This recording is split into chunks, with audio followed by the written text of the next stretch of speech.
not enough. Yeah. Pat, there is no amount of praise right now that you can give Chucky that's enough. Yeah. For what he's doing for this team. He is on par or ahead of what Carlik Jones was during the COVID season, right? Like he's just point guard Louisville's had since.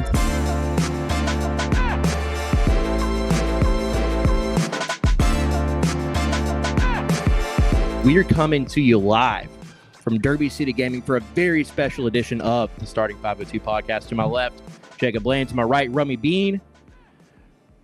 Immediately following the kind of emphatic win over Florida State. Let's go. About time. Let's go. Fantastic win. A lot of stuff to cover today. Yeah. But most importantly, covering the fact that Louisville played pretty close to a complete game against Florida State. We want to talk about as well, we were in a pretty special place, a place that I think I've been kind of taken aback at how special this place is. Yeah, Derby City Gaming. That's where we're at today. To be honest with you, this is a big-time sports facility in Louisville, in my opinion. It is. You talk about downtown and you talk about the, bustling environment of tourists and locals and the Yum Center. We're a block and a half away from the Yum Center. This is a spot to be, guys. Like, for real. Like, I've never been here. I'll be quite honest. This is my first time coming here today. This will be a spot pregame for Louisville basketball that I truly throw into the rotation. Yeah. I think that this place really offers it all. It really does. You can do it all here. Let's just talk about our experience today. $5 Blue Moons. Let me start there. That's the win of the day. I don't know another cheaper Blue Moon in town. That's what I'm talking about. $5 Blue Moons. Over 500 games here. Historical gaming. They've got the slots. They've got everything that you need. And the biggest thing that I think that we're still not used to as Louisvillians is sports books. Yeah. And the sports book on the first floor is fantastic. Like within a sports bar. Yes, too. Within a sports bar. Surrounded by TVs. It's surrounded by TVs. Let me just lay the landscape. TVs everywhere. You got a full service bar, bartenders, food, a great menu. And then my favorite thing, don't get me wrong, I love the live tellers in Vegas, going up. But the screens and the betting kiosks here are like a larger version of my cell phone. Yeah, much larger. So I love to poop and bet. I don't know if you all are stinker and tinkers, but I love to poop and bet. Just spend time. I'm in there for 30 minutes at a time. Here, you don't need that. Looking man. at lines more so than I'm betting. Yeah, I got this full screen experience. I don't need to spend 30 minutes. It takes me 5 minutes. Yes. Yeah, well, the best part too, Beautiful. right? So you're basically in a historical gaming centric place, right? So you can place a bet, have somebody bring you a drink. They have top level food. So food was great. We got some nachos. We got some club sandwich. Romy got a chef salad. Great salad. Trying to watch a figure. They had some.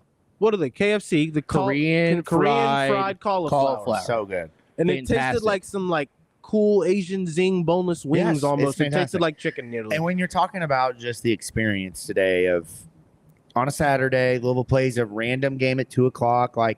You need somewhere to go on the weekend where you can have everything at your. Can't go. Yeah, we're not going to the Yum Center, right? This is the spot to be. So I've really enjoyed today. I appreciate the folks for having us out here. And the icing on top of the experience is a Louisville dub. A dub. We got to sit down here in the Trophy Bar and Cigar Lounge. Yeah. Pretty much exclusively by ourselves and watch the final 5-10 minutes of that game. And it was just a Reyne Smith parade of threes. Yes, 27 points. It was amazing.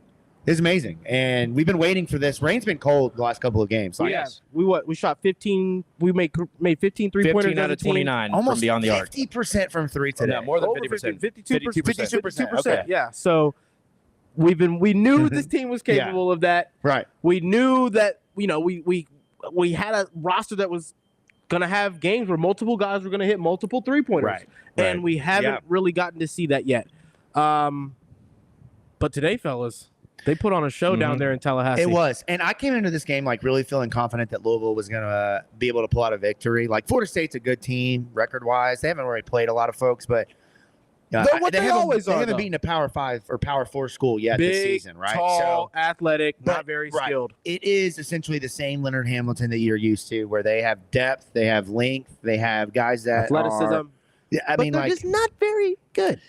So here's the thing. This is sad for me. I know that Florida State's had Louisville's number, but in my opinion, you're starting to see the wheels come off down there. Compared to what they've been. And look, Leonard Hamilton's almost 80 years old. It's almost time for him to go. The fact that he's adapted to college sports this long is incredible. But it's sad to see his team. Like, it's not the same, like, talent No, you we've used seen to for the know it was last- going to be that Yeah. team's defensively, no matter Right, what they were right. offensively. You knew defensively they were going to be a Yes. tough matchup for you.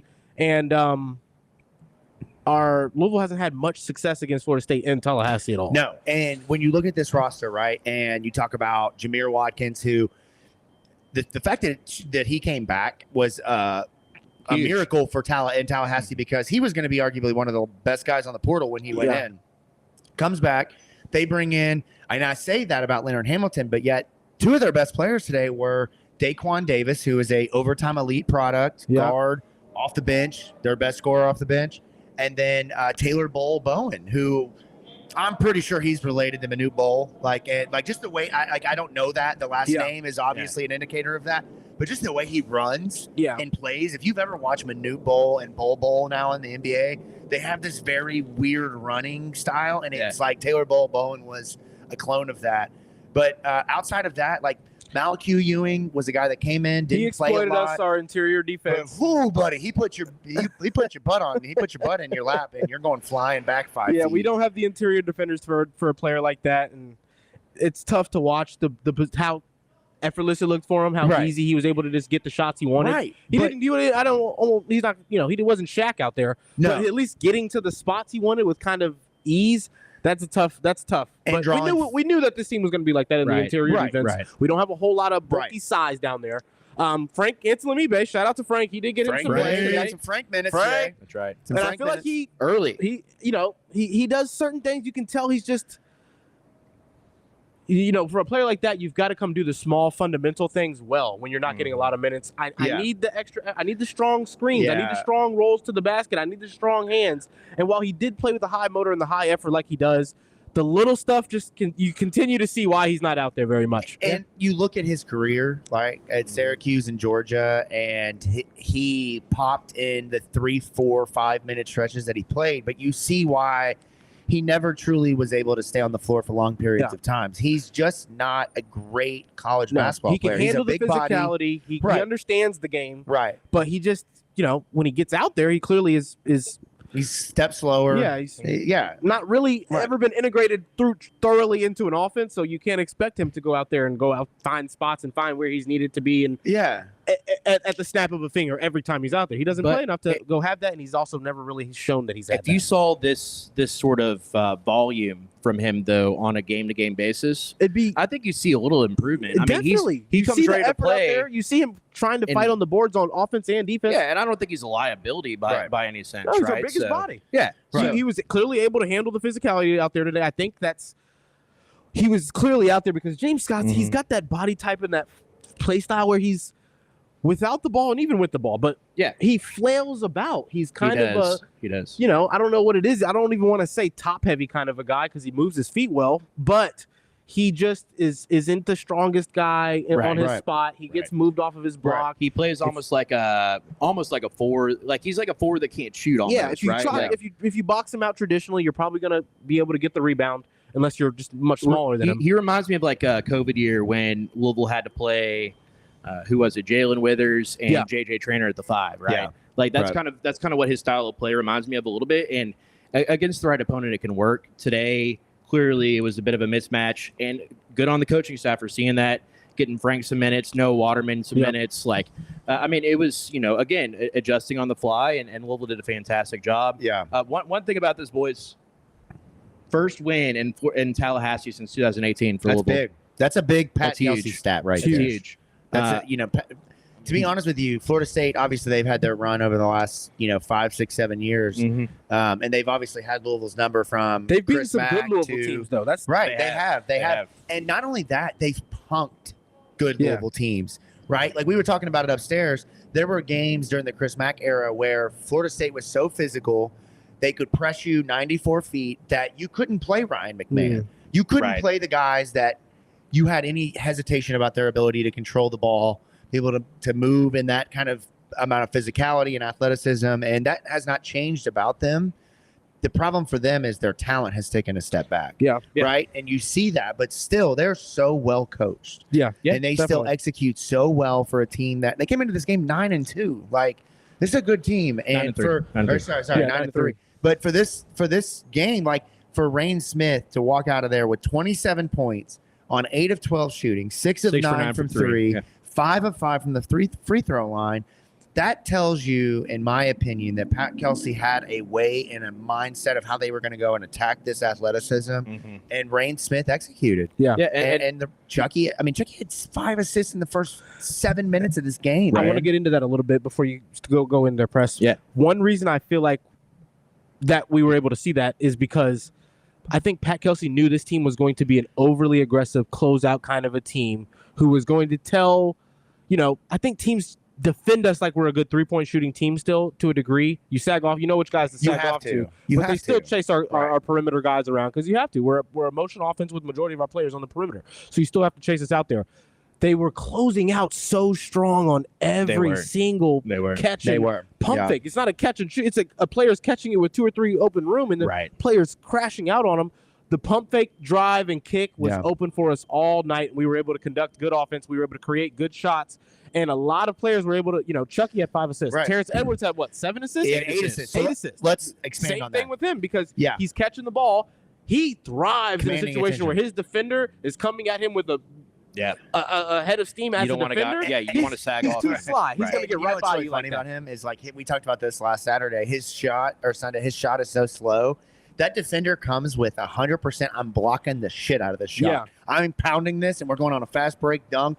And we're going to have our moment. And that's every time, every time it's like Luke Hancock. The pump fake is so slow, so methodical. You fall for it. And then he has this way of being slow but fast, out of control but in control. It's good footwork. It's just incredible to watch from him. And let me say this too. So Louisville goes fast.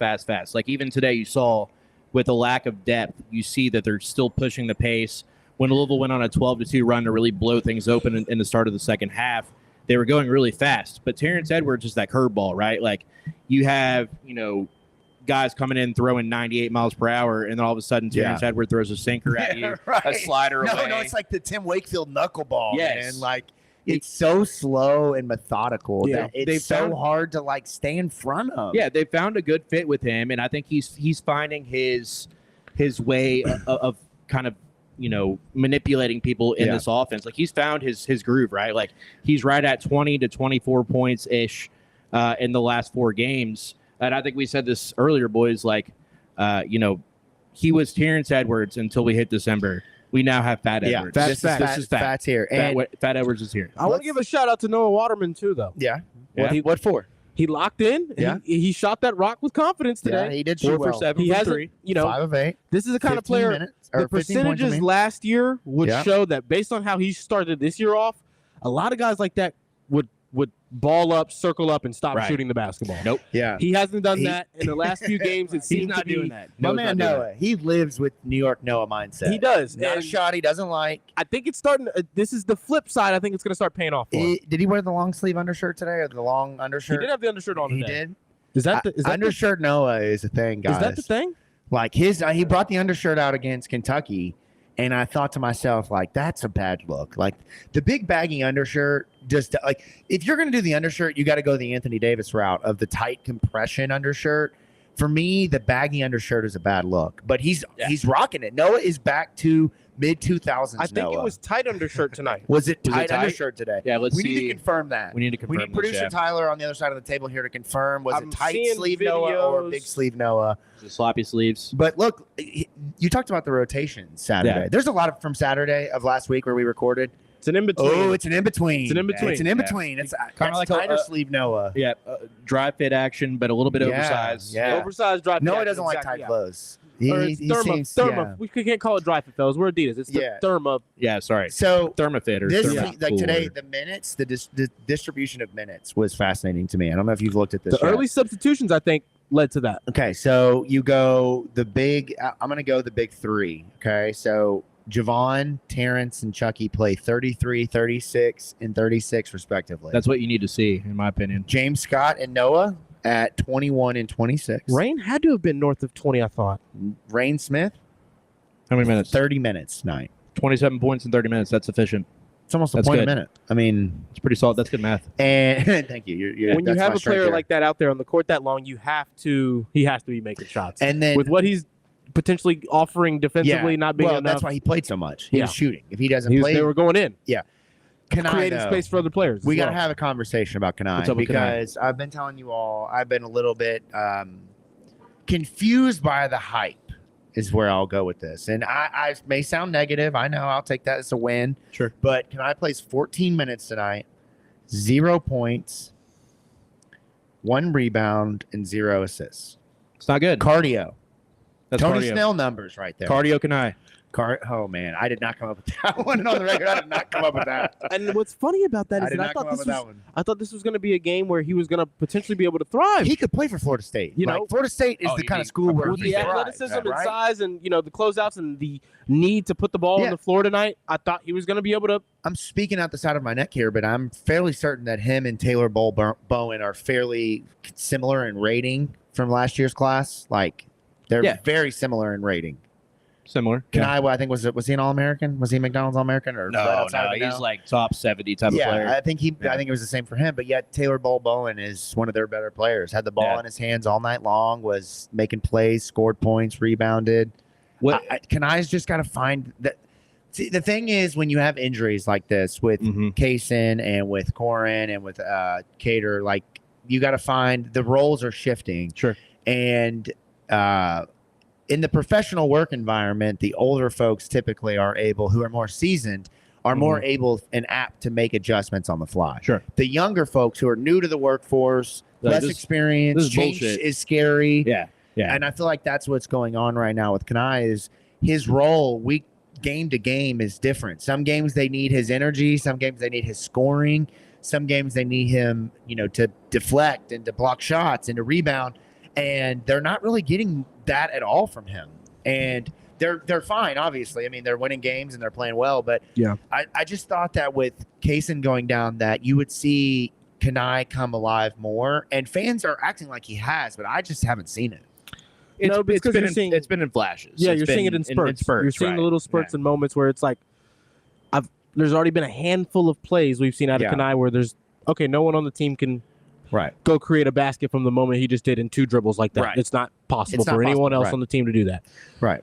The consistency in his decision making just isn't there. You could tell he's a kid, and we thought he would maybe be growing up a little bit sooner, and we thought we saw that in what was it, the Duke performance? I thought he played pretty well, and then since then it's just been inconsistent. His decision making isn't all the way there. He was pretty solid against whatever the mid-major UTEP. He was pretty solid there. I think his I think this Pat Kelsey system, and I think this is going to be something that's goes on going forward.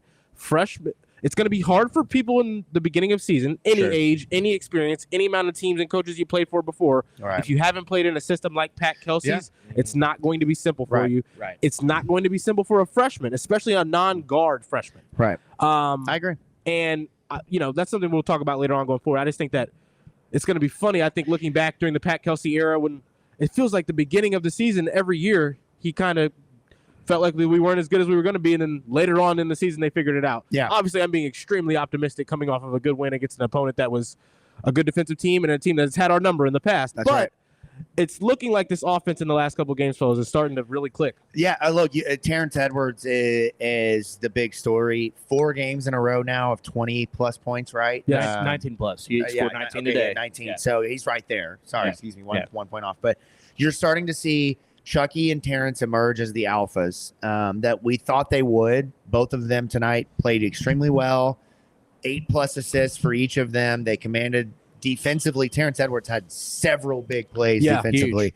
Those Great guys, rebounds too. Those guys, huge rebounds late in the game from Terrence Edwards. Right. The problem is though for Louisville, and the outlook is against better teams, like that's all you have is those two. And yes, tonight you got Reyne stepping up, and that was the difference. Noah's actually made some shots tonight. You need the game to game. You need the Reynes and the Noahs and the Javon Hadleys to continue to play at their level, if not better, if you're going to be a tournament team.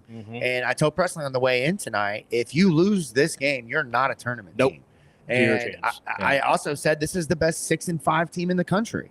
Yeah. And I mean that. This is a damn good basketball team. Are we the best 7-5 team in the country? Up there. It's like you're up there with North Carolina. And Rutgers just lost today. Rutgers and some of these teams. And I think, yes. And you're going to see some of these teams as, for Rutgers, right? Dylan Harper and Ace Bailey, like these guys are going to get it together. They're going to figure it out. They're going to get better as the season goes along. And while it feels at times like the sky is falling in the middle of November and December, you see the NC States of the world get it together in April or in February, March, and April when it matters. Right? Transfer portal basketball, it's gonna take longer for teams to figure it out. It does, and I think new parts every year. With the injuries Louisville's had, with the schedule that Louisville has had, it's been very difficult to try and continually get better and continue to get each performance be better than the one you had before, and I think that now they're starting to slowly put it together. And I get you lost to Kentucky, and we don't celebrate moral victories in that game, but you saw the writing on the wall that this team is going to figure it out if they get their roles in place. Yeah. And then tonight, 6 days off, you're going to have another 6 days off. This team is figuring it out, and they have a damn good basketball coach. Yeah. And that staff, like they get it and they understand it game to game. It's different. The way that they operate is not the same. Like, Kenny Payne would just go out and roll the same 5 out each week, and it didn't matter who they were playing, right? Yeah. This game, you see guys going in and out of the starting lineup based off matchup. That shows me the coach gets it. That shows me that the coach is trying to find their advantages. Where are they good at? How can we exploit it? And how can we pick up a much-needed victory to tell everyone we're 7-5. Yes, we have 5 losses, but we're not losing 15 more. We're not losing 10 more. Like, we're going to figure it out. Aren't who we are. No. Well, I mean, look, I mean, you played 5 top 20 teams. Exactly. That's nothing to be ashamed of as a team that's still assimilating, and a team that has suffered the attrition of 4 really solid losses, 5 guys basically out for the season. We'll see what happens with Kadir Traore. Seems like he's kind of on the mend, but I mean, you got what you got right now, and for Louisville to be 7-5 against this schedule with wins over West Virginia, a dominant win over Indiana, and a really solid win at Florida State, like that'll end up being probably a quad 2 win by the end of the season. And so, right? I mean, I would say quad 2, quad 3 before State. Right. They're going to probably they're going to cater. They're not a good team. Like, in my opinion, they have benefited from playing a lot of group of 5 or power schools. I don't even know what you freaking call that shit anymore. The non-mid majors or the non-P4. Gosh, it's so difficult to keep up with this. The Big East and the AAC should count as LSU. They've lost to NC State. They now have lost to Louisville. So Florida State is not a team that I have a lot of confidence is going to get better as the year goes on. But I think what it is it's a team that at this time has a winning record, has played well against the opponents they've played, and gives Louisville much needed confidence that we can beat good to middle teams. Yeah. And for absolutely. Louisville, that's what you need right now. Yeah. Considering the schedule you've had, you haven't played a lot of games that are like right off the bat winnable. So you just need to go out and win and get comfortable. And like Pat Kelsey said as well, I mean, with the time that they have off, they had a little bit of a gap before Kentucky. They had a long gap before Florida State, and they're going to have another decent gap before Eastern Kentucky. Like they're kind of starting to find themselves, and like he said, we are relearning our identity. Yeah, we are rediscovering who we are, and with only playing 6 or 7 games in December, that gives them that opportunity and that much needed kind of reprieve. Yeah, that I mean, coming into the season, right? Like Jake and I, who are normally holding it down here, we talked about what's a realistic expectation. And we came away with 8-4, 7-5 at this point was a realistic. At the end of non-conference play, you're probably going to beat Eastern Kentucky, so that puts you at 8-5. So that's I think I wanted 9-3. Yeah, and that's with the full roster, right? Like that's with the really extending what you could be. That's extending the limits of what you could be. And this is kind of the expectation that we had. They got there in kind of a weirder way, but you have 2 wins, 2 really solid neutral site wins. Probably win the battle for Atlantis if one of your better players doesn't get hurt. In the second half of that game.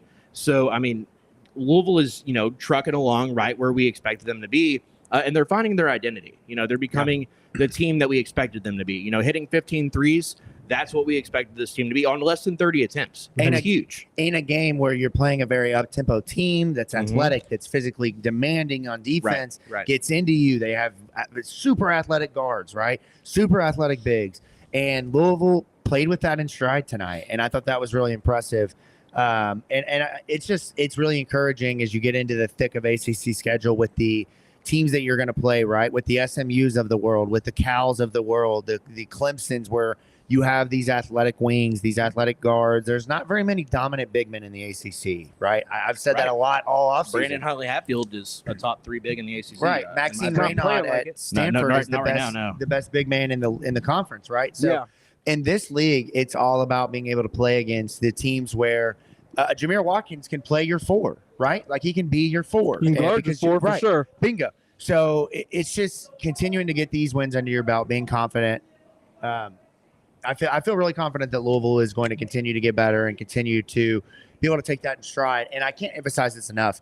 They're going to play 3 games in like 20 days. Yeah. The amount of time that this staff has had to coach hands-on in the practice lab, like outside of games, it's just, it all adds up, and to me, it tells the story of what I think this team is going to continue to be a second half of the year. I think it does as well, and I hope it continues to tell it. Yeah, Fellas, I want to ask you something. Yeah, go ahead. Before we move on, before we move directly off of this game and more so what this means going forward. Yeah. Today, who impressed you the most and why? I mean, I feel like it has to be Fatt. I think Reyne is doing what we expected Reyne to do. Yeah. Reyne is not, he is a okay enough defender. He has enough deflections and hustle plays to really make it worth his while on defense. When he's a good off-ball defender. Yeah. Reyne is an underrated off-ball defender. He is. And when we were sitting down there, when we got to be like really close to the game last week against UTEP, you could see that he has very active hands, and he knows better than anybody else on this team where he's supposed to be at all times. He's a guy that he's more of a silent leader than I think people realize. But him hitting 6 out of 9 threes, that's what you expect out of a guy like this, right? Yeah. Less threes than he's been attempting all season and makes more threes than he's made all season. Like, that's kind of what you expect from him. And it started out, he had an air ball in the first half. Like, that's just, he just has to find, air ball. He just has to find his rhythm. Real bad air ball. Yeah, and kind way of over the such a bad air ball. Looked good though, right? Such a bad probably air felt good too. It felt good and he was ready to celebrate, and that shit went 4 feet over the rim and onto the other side. Anyways, no, to me, to me, it's Terrence Edwards, because I think he's finally finding his role, and to have 8 assists in a game, that's well exceeds where he had been at that mark as well. Yeah. So he's contributing in all facets defensively, of the game. rebounding, Fat sits of the game. Yeah. What do you think? What about you, Jacob? I go back and forth between Terrence Edwards, Reyne Smith, but for me, I just can't get away from Chucky Hepburn. I mean, because he's he has no direct. You love backup. Chuck. I do love Chuck. I think I also have an impartial love for Chuck because he has the Wiz Khalifa blonde patch in the fro. He does. Forever. Takes you back to a certain time. It takes me back to Cushion Orange Juice, right? Okay.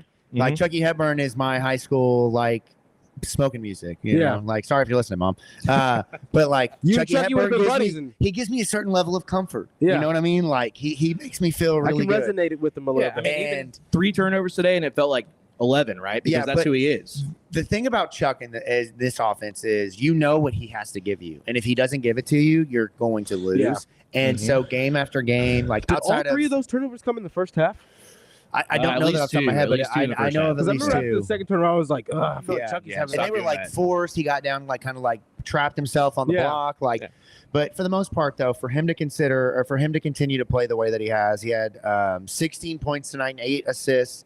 Only 2 rebounds, but he had 2 or 3 3-pointers. Yeah, I think he had 3 3-pointers tonight. I was going to say, so solid from 3, like continues 3 to of 6, just so 50% from 3 tonight.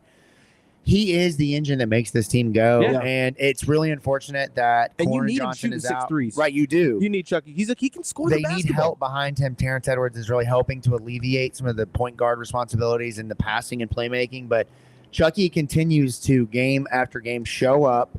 Outside of Duke, that was the one exception. He shows up. He plays almost a full 40 minutes. He gives you the same amount of intensity and tenacity from minute 1 to minute 36. He doesn't take plays off. Unfortunately, he doesn't take plays off, but you see the impact of that fatigue. We talked about it on Sunday. You see guys that eventually late in games start to ISO him and start to take advantage of the fact that he's playing 36 minutes a game. You can see it. Look at the UTEP game again. Yeah. Not to go back to that and harp on that, but no, you UTEP is a great example of that. You played the same 5 guys with like a couple. Like you basically had who was it? Was it Noah? No, it wasn't Noah. It was 2 of the bigs basically. I think it was Kanai. and James were subbing in and out for each other. But besides that, you had the same other 4 guys on the floor. Right. And you could see in their eyes. You could see Reyne was in pain. You could see Chucky was in pain. They're all fighting, man. But just listen to this stat line, okay? I'm going to give you all this raw right here. Okay. So, IU, 16 points, 10 assists, 7 steals. Against West Virginia, 32 points, 6 steals, 2 assists. 12 points against Oklahoma with 8 rebounds. 19 points and 4 assists against Ole Miss. Duke was the exception of 8 points, but he had 5 assists in that game. 12-7 against UTEP, 26-5 against UK, 16-8 against Florida State. Chucky is our MVP. Yeah, he definitely hands down. He's the, he's not the straw that stirs the drink. He's the alcohol. He's the alcohol. Yeah, Chucky is the most essential part to everything that we do. Yeah, and he is. You hear Pat talk about him. It's not enough. It's not enough. Yeah, Pat. There is no amount of praise right now that you can give Chucky that's enough. Yeah, for what he's doing for this team. He is. He is on par or ahead of what Carlik Jones was during the COVID season, right? Like he's just point guard Louisville's had since. It's point guard. Point guard. True, that's the phrase. Point guard. Point guard. Yeah, not player, probably. Not scorer, not guard. Point guard. Sorry if we're just completely leaving somebody out. Yeah, but Chucky's the best point guard we've had since Peyton Siva. Not to be disrespectful to anybody else, but and this might be this is me just like being totally off the wall. But how much impact of that is Peyton being in the building every day with Chucky? Got to be a little bit. You know what I'm saying? You see so much Peyton Siva and Chucky Hepburn. Yeah, no coincidence there. So much Peyton Siva. What do you think? You asked the question, but what do you think? For today, specifically? What about today's player of the game? I think it has to be Reyne Smith.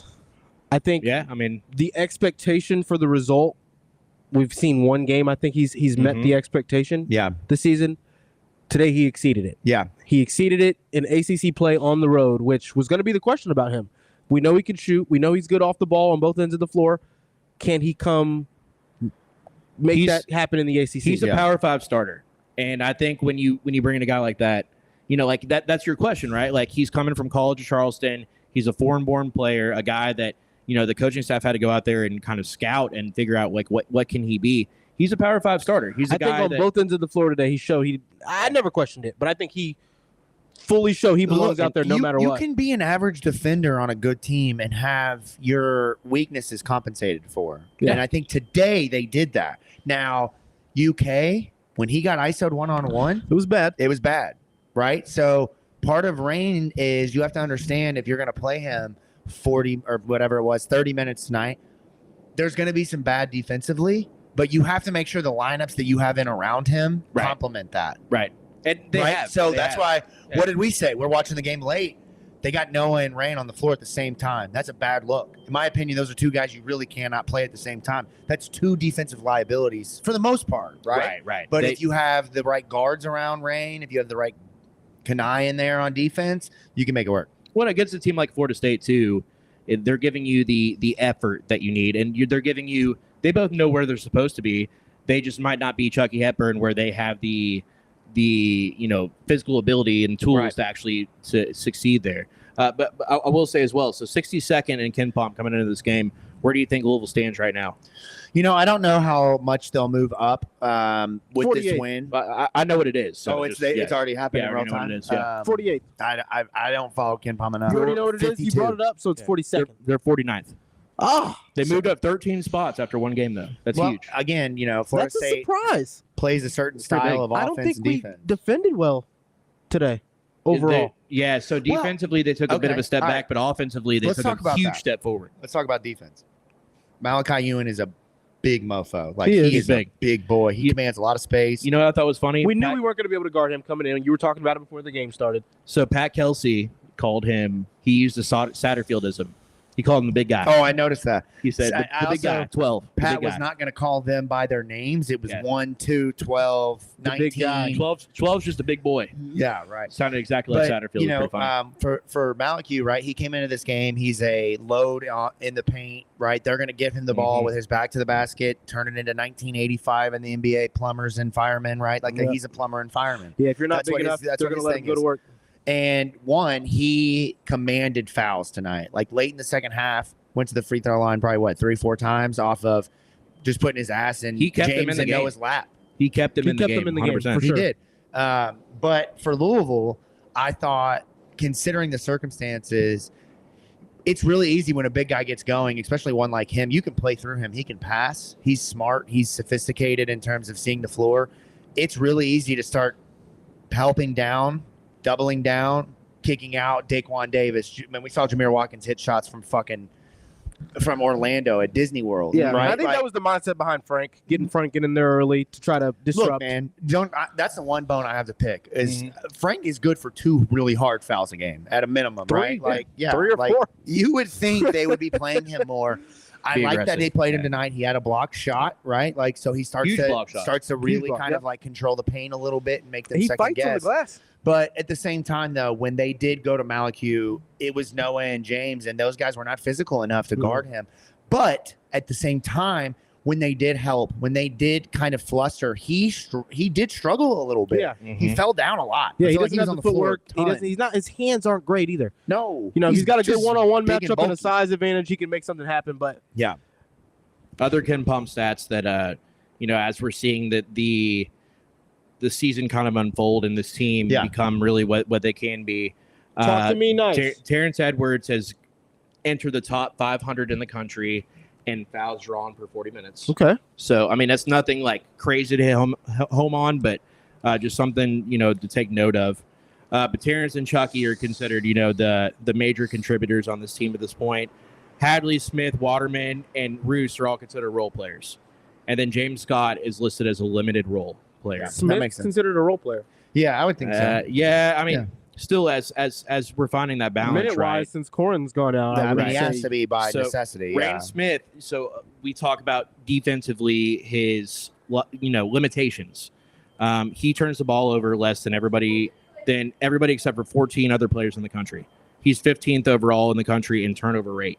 So he doesn't turn the ball over. He turns the hardly at ball all. over less than anybody. 14 Pretty much people- anybody in the country. Only 14 people better. So when you talk about like what do you That need was him Reyne to be? Smith about, right? Reyne Smith, right? So basically, he has a 4.0 turnover rate. So per 100 possessions, he turns the ball over 4 times. Yeah, that's pretty Part really of good. that is That's he's really not putting the ball on the floor a lot. He, No. It's a lot of stop and shoot, like catch and shoot, so it is limited ball on the floor But action for him. you're seeing him over the last 3 games.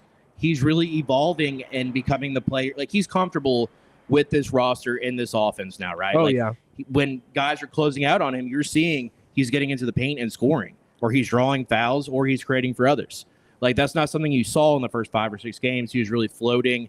Like he's really he's coming into his own.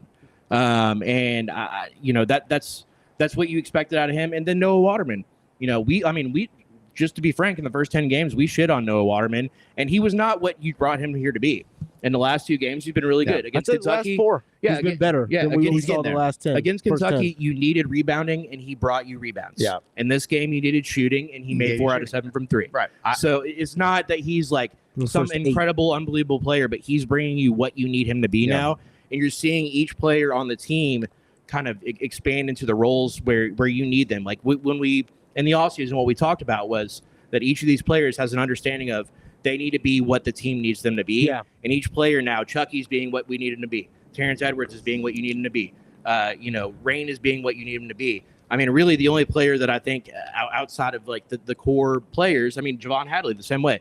Outside of, those guys, I mean, really it's just James Scott that needs to kind of start coming into his own. Roos, basically the last few games. Kanai needs to be a bit more of a contributor. And yeah, I mean, that's a great question, right? Like, so we talked about like Kanai's not being quite what you expected him to be over the last few games. So, like, what does that mean?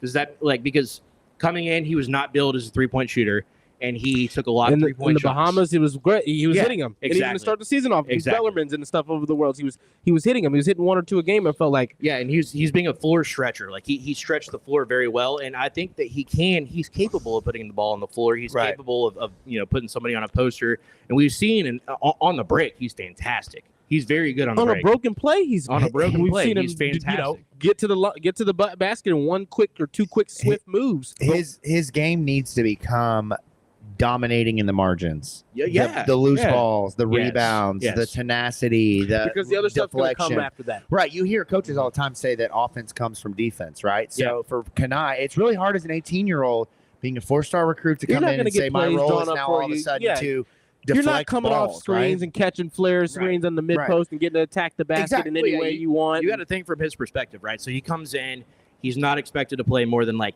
7 minutes a game, right? And now he's thrust into this lineup where like he's almost getting starter minutes. Yeah. And so the question becomes, how does he take advantage of his skill set? Like, he's the most athletic player on the team. He has the more upside than almost anybody on the team, right? Yeah. And so what does he become as you get into the back half of the season? And I think that's it has something to do with him getting into the paint more. And I don't know if that's posting him up. Right. I don't know if that's him boxing out and just grabbing some rebounds. He's just not running. right. It's running, man. He just I don't Become a rim runner. The effort's there, but I think that You got to if he can catch the basketball with the head of steam in transition, And but not look- even in transition. yeah. If he can catch it in space and get downhill, Look at how he becomes guys a different like player. at how guys like Jalen Moore at Oklahoma and tonight with Jameer Watkins. Like, look at those guys. Look at how they've developed in their careers to where in year 3 and year 4 they're scorers. But at first they were defensive guys. They were rebounders. They were the margins guys. For Kenai, when you're playing 14, 15 minutes, it's not about how many points can I score. It's about what guy can I make his life a little bit more difficult for this stretch that I'm in the game. And What that'll start rebound showing can I up. grab? Right, Yeah. exactly. So I think that all that stuff really kind of plays itself and over time. But in these big crucial ACC games, you want to see him kind of continuing to develop, and he is in a way. But at the same time, you need to see more. So, you know what I think that I would encourage our listeners to see more of is Derby City Gaming. Yeah. You see the backdrop here. You see Yes. we're obviously not in our virtual bubbles tonight. We're out here at Derby City Gaming downtown in the heart of the business district. And this is a premier spot in this city. I cannot emphasize that enough. From the gaming upstairs and downstairs with the historical slot machines, and then you Blowing have me away, dude. it's awesome. And then you have the sports book. You have the Trophy Cigar Lounge, which is right directly to our right. We're sitting out here on the heated patio, which is the cigar lounge. I mean, if you're into cigars, if you're into gaming, if you're into sports, like there is something here for everybody. Yes. And the $5 Blue Moons, like you see me drinking this throughout the show. Right. This is for me the highlight of the experience. And in downtown Louisville, you don't typically get $5 Blue Moons. Right. No. Well, I Nowhere mean, down and the here. thing is too, like, if you come here and you're gaming, if you're playing the machines, it's just very similar to going to most casinos. Like, they'll take care of you. You're gonna, like for instance, I didn't realize this when I went to Vegas for the first time. Like, I'm playing on the floor. Yeah. I go up, I start a tab, and the guy was like, I came back for like the second or third time. And the guy was like, "Are you gaming on the floor?" And I was like, "Yeah." He's like, "You're not allowed to pay for drinks. Like, we got this taken care of." Yeah. Same way here, right? Like, I see people coming up all the time. Like, we're here as guests, right? But like, I want to come back as a visitor. Yeah, Right. Because for it's sure. Yeah. fantastic. They I mean, take care of you. I think even if it's not your gaming's not your thing. Louisville plays a 9:00 game or a Right. 8:00 game or even a 7:00 Look, game. You come down in here, you terms grab of, a beer, yeah. you put your little same game Yes, parlay right. in for Reyne to hit 3-pointers, Right. Louisville to win, and take Right. the over. Those 3 things right there are pretty much the best Right. 3 legs you can get any Louisville game. And look, Yeah. on game days, you walk Get you a right up $5 Blue Moon. Blue Moon, put your bet in, Put and you your walk bet right in, up the street to the watch Yum whatever's Center. on right now until you're Yeah. ready to go to the Yum And then Center. you walk to the Yum You and can then enjoy come your back. night. Yeah, This so is the- Bring a this couple is the spot people to down be. here, So, or put you have your- this whole private room down here if you want to rent it out and come have an event down here. The first time I was down here was actually a family's birthday party. They had a DJ in there set up. Oh shit. This whole entire place was like a formal Roman's party. ballroom, You know, man. ballroom party down Yeah. here if you want to rent it out. It They've really- got rental space too. You know, like it's a very traditional kind of casino feel with the sports book and everything, and the Hotel too, I traditional believe. traditional gaming. Yeah, but then you come downstairs, and after 5 o'clock, It's a as we're speakeasy seeing people type start thing. to file in, it's kind of a speakeasy type of setup. Like they said, you can rent out some rooms. I mean, it's fantastic. Really I mean- enjoyed the experience today. So shout out It's been to the great. folks here. Can't encourage you all enough to get down here and check this out. But final thoughts here on the show. What do we think? You got 6 more days off. Then you go to EKU. Better than the experts think, by the way. Well, let me ask you this. Let me lob this up. Okay, this is a very hard right turn. Okay, and this is me asking you guys this, just not knowing anything. Mhm. We have a very obvious need for more players right now. Yeah. You have a gap right now before you go to Christmas break. Students are out. Enrollment window is back open. I don't think that you guys know the answer to this. I'm just going to ask you. No. Gut feeling, does Louisville add a body to this roster in the next 14 days? No.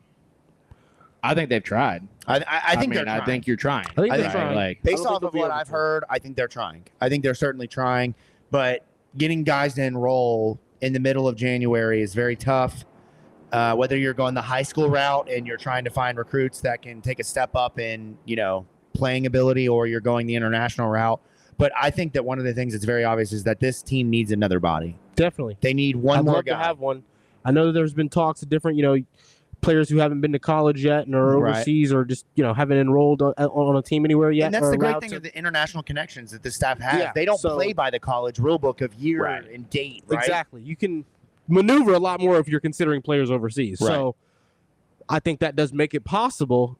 Does it happen with it being already late December? right. If it was a name that was potential before the season started or early in the season to come regardless, Right. or like if somebody like that there was a name hanging around, then yes. But the fact that it's just the idea of more so Right. that that's what we're trying to do, I don't know if they're going to be able to get it done in time. Yeah, I'd love for it to I see think it there's a happen, though. chance. I Guard, mean, like, big man, I don't care what it is. I mean, I think everybody hopes the dream is you go out and you can find a way to get Michael Brown Jr. here. Like, if you can figure out There's a way to make talks that happen. he could potentially. He can't go pro. So if you get him here, there's no risk of, if anything, it's a benefit to you. Yeah. Another, you get him early in the strength This is conditioning going to be program. something we're going to see more. If the kids who don't want to reclassify, It happens Yeah. every they're year. They're going to start that junior year off and accelerate it if they Yeah. can. And now he's Right. probably credit wise maybe a senior or past his senior year or maybe done with his senior It year. happens across the country all the time. They're going to start signing more kids. Kids Yeah. are going to start going to college in January Yes, a lot correct. more. So and because in high school, I co-opted my senior year. yeah, I fucking Everybody went to remembers- work every day at noon. yeah, You know everybody what I mean? remembers Like, senior year of high school. It's like you're just showing up basically and just right. putting Now, in the time. That's There it. Like, are it's not- guys who, like high school wise, their grades aren't there, they're not there. And I don't know if that's the case with, and we don't even know if Michael Brown Jr. is going to commit to Louisville. That we think that's Right, what we've seen right. all the projections are. But point being is they're clearly out there trying to figure out, can we get somebody here in time?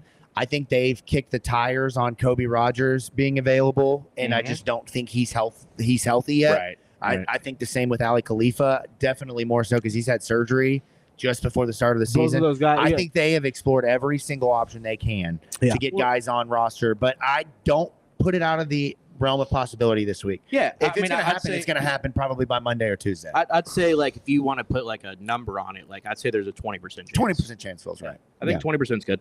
But Really? whether it's an international Yeah, player put it or a 20. I'd say transfer, like 30 or 40. And Oh, I really? thought that I mean, was that's like higher, yeah. I'm saying Maybe. there's not a likely chance, and I still feel as if it's You 30, still- yeah. 30 or 40. Again, the effort level is probably more like 90%. They're trying. Yeah, that's what it I is. think they're That's- probably that's trying to more get so. somebody It's in probably here. 100 if we're But being honest. you have EKU on Saturday. You get into ACC play. I think that my general feeling is that today confirms that Louisville can play with anybody in the conference. The mid games are going to define this team's resume. Yeah. The Florida States, the Miamis, the Boston You Colleges. just can't lose to any bad teams. No. Like you can't. Not that Florida State's bad, but like you can't lose to a Florida They're State. going to be right? a Like, mid-level ACC team, though. Yeah, Florida you State won't be a gotta be- tournament team, you right? gotta be So beating you those got to kind of beat them, teams. right? The early season teams get the benefit of non-conference schedules Yeah. and winning records. Florida State will probably be a 500 team by the time the year is over. Yeah, I mean, but Louisville, go out, take care of business, spend the next 2 weeks while you have time off, maximizing your team and your opportunity. Try to add a player. If you can't, get Frank involved. Presley and I talked about this early on the way in. This might sound crazy, but get Patrick Antonelli a couple of minutes to something. spell Chucky. Somebody. You can't tell me Patrick Antonelli isn't as good as David Levitch. I mean, I've seen very little amount He's of time. stronger. I He think can it's just a cram. matter of preference of coach. Yeah, with he's a stronger walk-ons. ball Right. handler than David ever was. I can tell Right. you that. So You can tell that Patrick's automatically played. right there means he probably can do just as much Yeah. on the college But- basketball court. Overall, I feel very good about this win today. Yeah. It's not Feel the great. ceiling. Feel right? good going forward. You gotta we didn't keep defend. going. We didn't defend well today, and we were in control of that entire last 5 minutes of that game. Right. Yeah, I mean, so you look at the schedule going forward, right? Like this is kind of like this is where you got to make a push, right? So you have Eastern Kentucky. Ken Palm has as a 20-point win. Then you go Eastern Kentucky's not bad. I mean, like they only lost to Clemson by 13. No, I'm not like I don't want to get into like the semantics of all that because it's weird in non-conference play against lesser teams, but like Louisville should win by 10 plus points easy, right? Yeah. Then North Carolina, Ken Palm has a 1-point win at this point. I like that. Virginia, he has them as a 1-point win as well. Clemson has that as a 1-point win. So you got UNC, Virginia, Clemson on January 1st, 4th, and 7th. That is a huge stretch. Yeah. So like get get healthy, use this time to rest and regroup.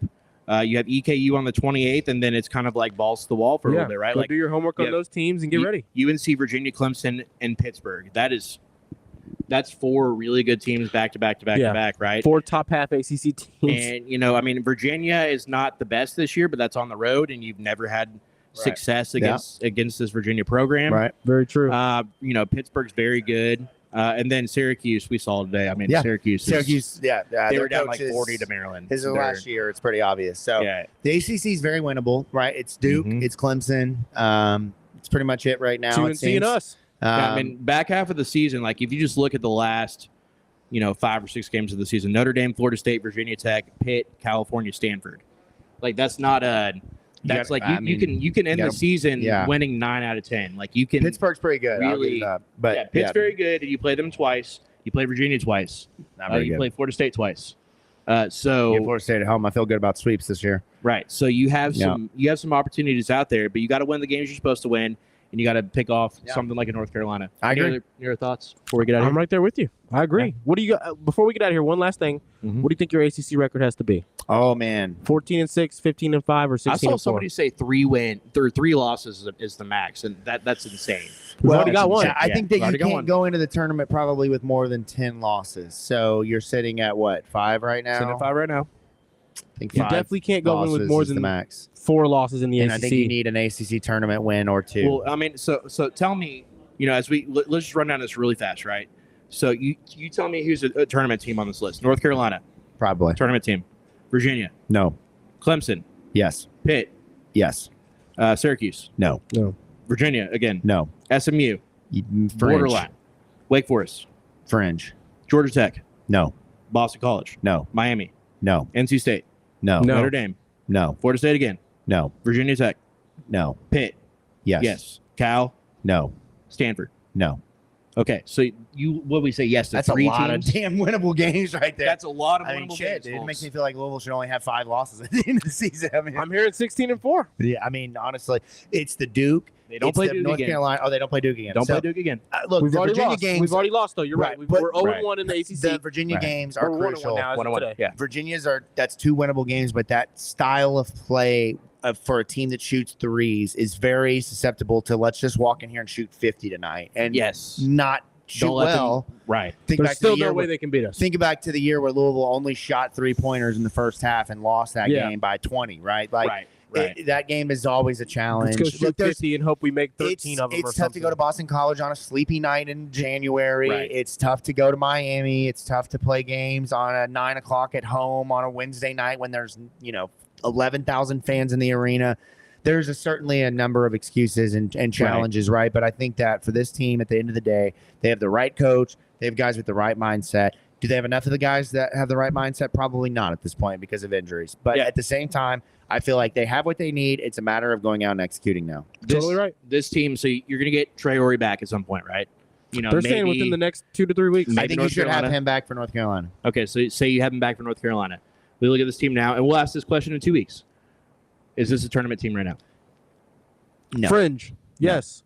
Yes. They're a bubble team on the outside looking at it, in my opinion. I think that as much as I said you go out and there's not a lot of games that you should lose, they're going to lose those games. This is a guaranteed tournament team that had 2 of its tournament players taken away, and they're still trying to stay up there, and they're going to do so. I am just simply saying now. I don't think that that's the answer maybe in a couple of weeks, but for now, they haven't done enough in non-conference to boost their resume. It's a pretty poo-poo schedule. I mean, like, you could be looking at a 4-team bid league from the ACC. The ACC is not good. It's not good. That's a challenge, man. The ACC is down. Look, teams could get better, right? Like, I mean, like, I think Clemson is a solid, 4 or 5 seed. Same with, I think North Carolina is like a 7 to 10 seed. I think that it comes down to the SMUs, the Wake Forest, the Louisville. It comes down to not losing those games that we just felt like we were going to win. That's right.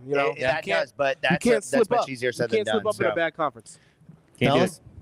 This is a great day. I mean, what a day. It's a lot better than doing the show from home. This has been great. Yeah. This has been great. We got out here. We got some food, some drink. We did some gaming. We did some betting.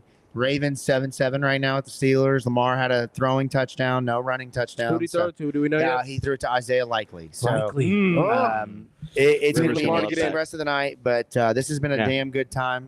Shout out to our folks here at Derby City Gaming. Yeah, let's get out of here. At State of Lou on Twitter. At State of Lou on YouTube. At Starting 502. At Rummy Bean. At Press Meyer. At Jacob Lane 08. And if you're doing some betting on your phone, Underdog Fantasy, use the promo code Starting 5, all one word. Starting FIVE. If you're doing in-person gambling, betting on sports, Derby City Game. If you're doing it on your phone, Underdog Fantasy. Let's get it. Let's get out of here. Go Go Cards. Cards.